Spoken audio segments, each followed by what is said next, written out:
যে এখন নিয়ম কাজ হচ্ছে, দেখো এটা বড় যাইবু।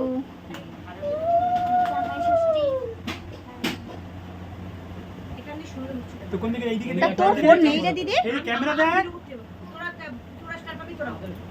ক্যামেরা খাবি কিন্তু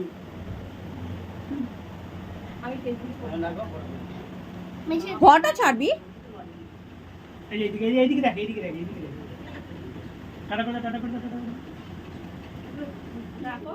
এখন মা করছে হলো আশীর্বাদ। এখন আম, কলা, লিচু, তারপরে যা যা মিষ্টি হয় সব কিছু জামাইবাবুদের খেতে দিয়ে দিয়েছে।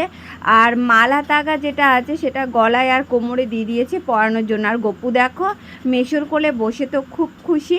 আর ওকেও বলে আশীর্বাদ করার সময় ও বসতেই চাইছে না রীতিমতো, জানো না, খুব ছটপট ছটপট করছিল। মানে ও হলো বসে থাকবে না, ও খেলা করবে।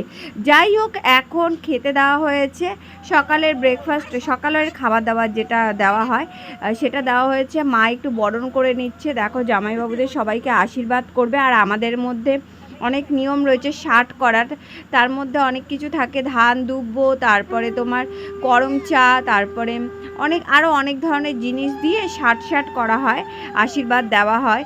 তো দেখো মা জামাইবাবুদের এক এক করে আশীর্বাদ দিয়ে নিচ্ছে। তো জামাই ষষ্ঠী মানেই কিন্তু জামাইদের এলাহি ব্যাপার, তাই না? আর আমাদের বাড়ি আজকে বেশ ভালো খাওয়া দাওয়ার আয়োজন হয়েছে। খাওয়া দাওয়ার ভিডিওটা নেক্সট ব্লগে দিয়ে দেবো তোমাদের সাথে, ছোটো ছোটো মিনি ব্লগগুলো তো শেয়ার করছি।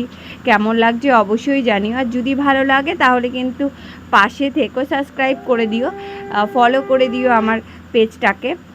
তো দেখো গপুকে একটু টিপ পরিয়ে দিল, গপুকেও আশীর্বাদ করে দিল। তো চলো সবাই জামাই ষষ্ঠী খুব মজা করেছি আমরা।